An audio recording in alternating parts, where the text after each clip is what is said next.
Good morning, and today on JCT's Fascinating Hobbies we're going to be taking a quick look at one of my first Betamax video recorders that I got many years ago, probably back in the late 90s now, and it is this Sony C7 UB. It's actually an earlier model, as you can tell, because it's got the earlier Betamax logo on the top cover. So this would sort of date it around early 1981. Now, I'm not sure if this actually still works. When I came to pick it up the other day, I noticed that the top cover was missing a couple of the long screws at the rear of the unit, which suggests that I'd been in it at some point. So I've plugged it in, and let's power it on. So this is interesting. So the first thing I notice is the clock display is very dim, and the functions all appear to be lit up, which would suggest that there's probably some kind of short on the circuitry within that module. I have a spare module from the silver one that I was playing about with last week, so that'll probably be on the list for replacement. Let's have a look at the tuner itself. So there's no display on there. You would normally have a number come up on here. There's nothing on there. So input select, so we've got line, tuner and camera. It's currently set to tuner, but we have nothing on there.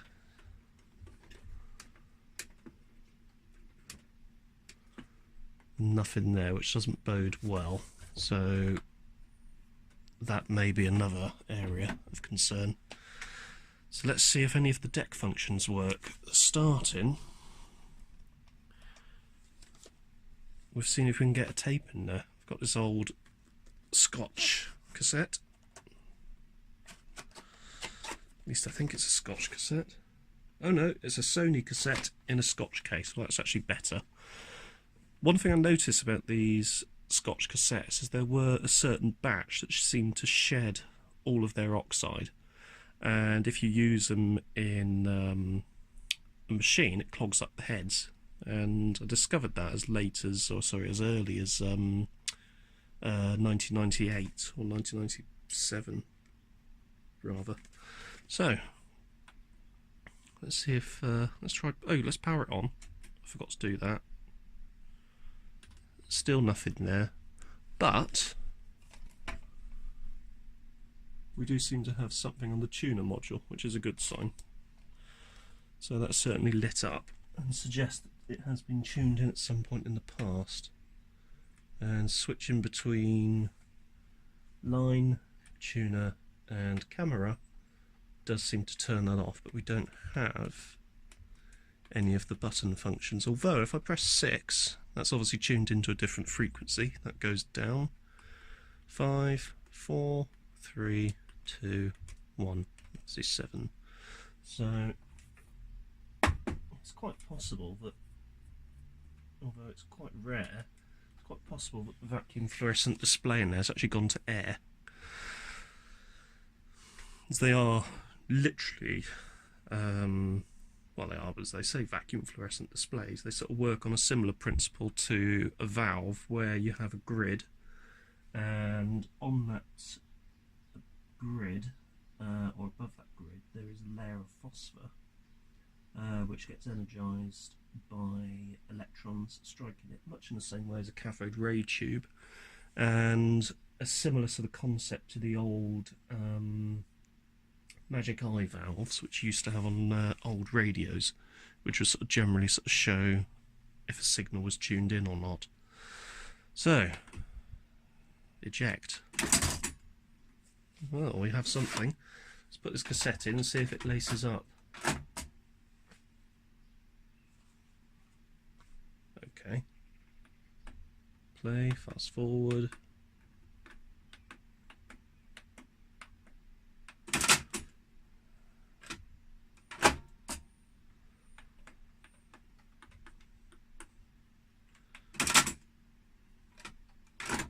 Okay, so we've got no deck functions.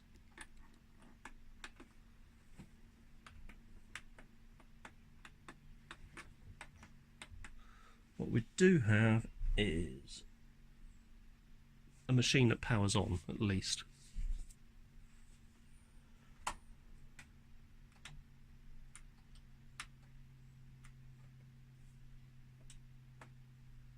That's interesting. So if I press play, that's doing something. Rewind is doing something. Let's eject it and put it in again. Oh! No, it's trying to lace.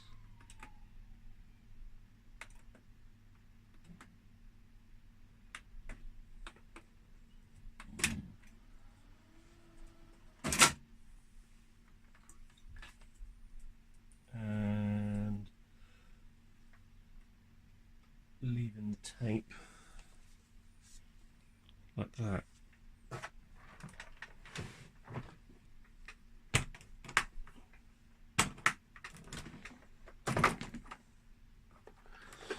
So to fix that, you just pop that like so. And that releases the internal braking mechanism inside the cassette, and we can reel it in like so. Part of me is wondering if this unit's moist detector has actually come into play, meaning that it's obviously not going to operate because it believes that there's moisture in the machine. Because if you actually open it up, which we'll do quickly now, obviously powering it off and unplugging it from the back first.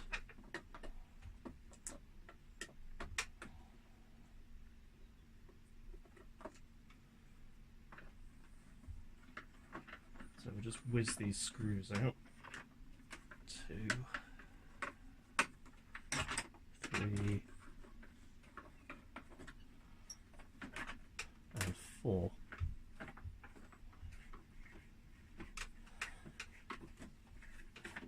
As you saw with the one I did last week, that comes off like so, and the cover lifts off like so. Unlike the one that we were doing last week, the inside of this one, because it's been stored in a house, in a dry room, is a lot better than the one we had last week. There's no rust on here.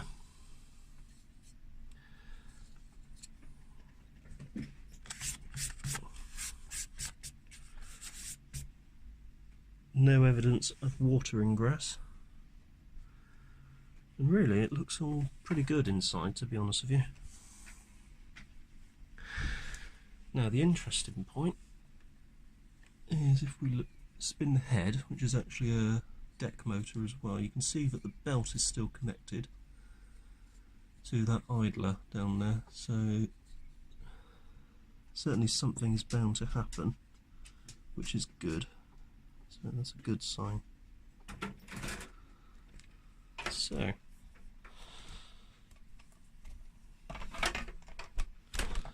just put this back again.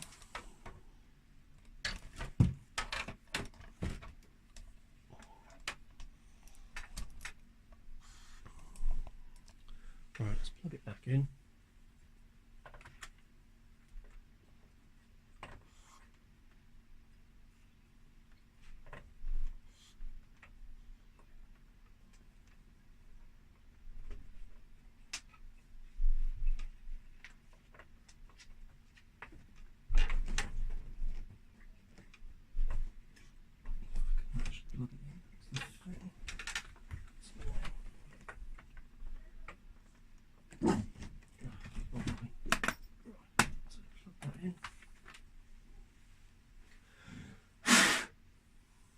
Power it on. So we've got eject.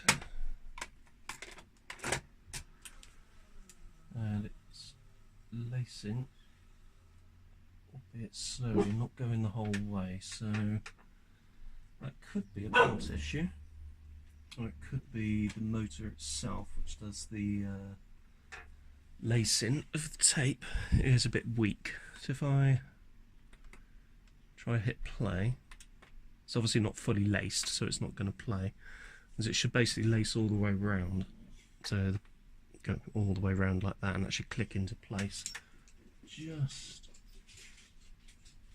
before,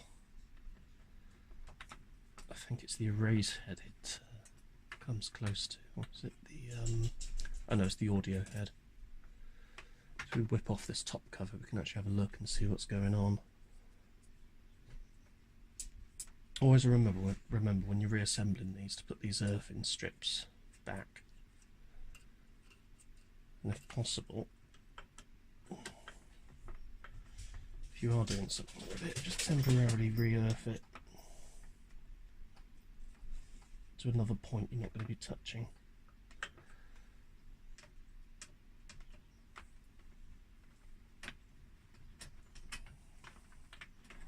I have seen some machines which have been running without these top covers, but it is important to have these in place. They do provide a certain amount of RF shielding. And also there is this hidden circuit board here, which is, according to the text on it, a noise canceller 2. So you can see it's only sort of partly laced here. So if we press eject, see, it'll try and unlace, albeit rather weakly.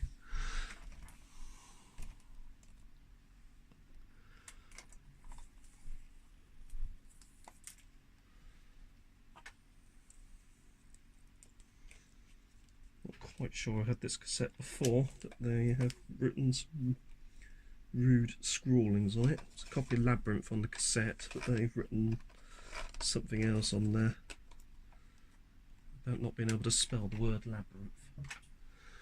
So let's pop it in again. See if we give it a helping hand. So it looks like it's a weak deck mechanism. So giving it the helping hand to actually lace up has brought back deck functions. So it's actually play at the moment. So that is very sluggish.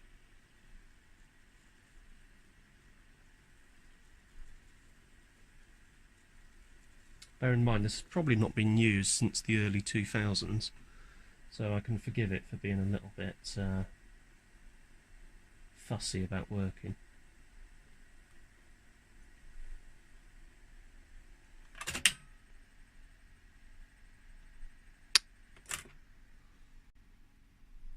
So if we hit fast forward, it does try, bless it.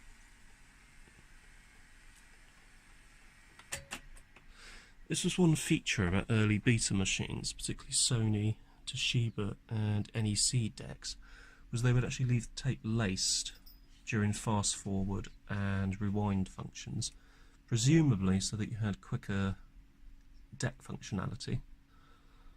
The one very big downside is increased tape wear, and the fact that you've permanently got that tape laced up, you're going to be increasing wear on the heads as well.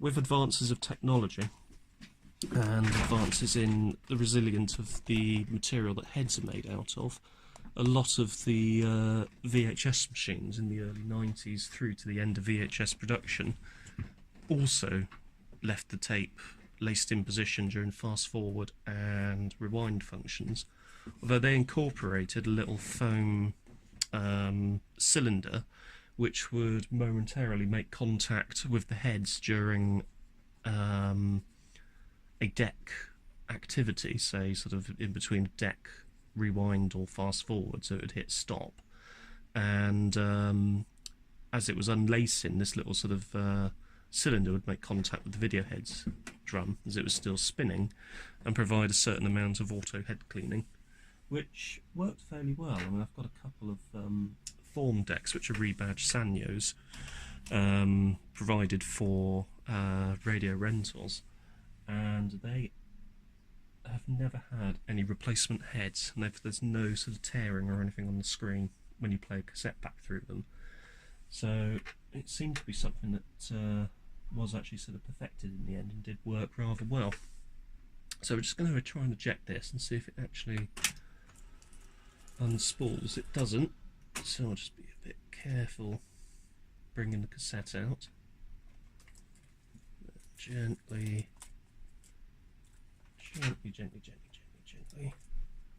retrieve it from the innards of the machine if I can.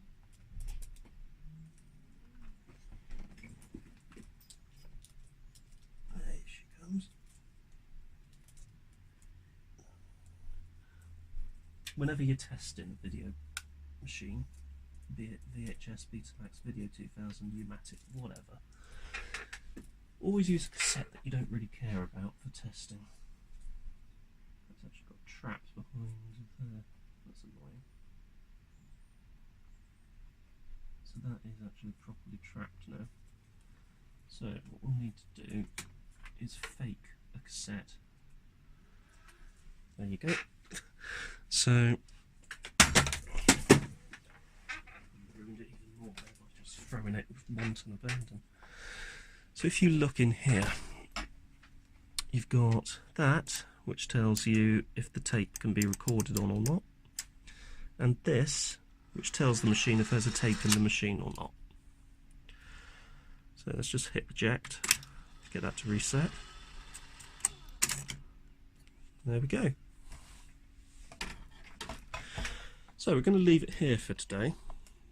I'll put this machine back together, but it does look like we have a potentially viable machine, unlike the one that we had last week, which was largely quite broken, although I may be able to do something with it. I'm not sure yet. I'll have a look and look at rebuilding the power supply at some point. But in the next edition with this machine, I think we're going to be taking a look at those belts and giving everything a bit of a clean up in there.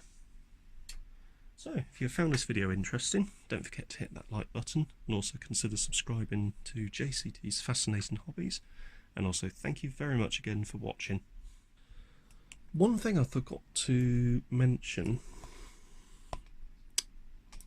is, so I've actually just reassembled the machine now, that's why it's got a cover on it. The non-functioning display here and here, Sony units of this particular era, in fact the majority of Sony kit I've worked on, actually televisions etc., seem to be susceptible to dry joints. The overall quality of the machine is very good, but it seems that they do seem to be afflicted with, or affected rather, with dry joints. So what I'm going to try to do is, at some point, once I've got the basic deck working and it displays a picture, actually having a closer look at both of these units and examining the relevant circuitry for dry joints and resoldering where necessary. Anyway, once again, thank you very much for watching, and I will see you next time.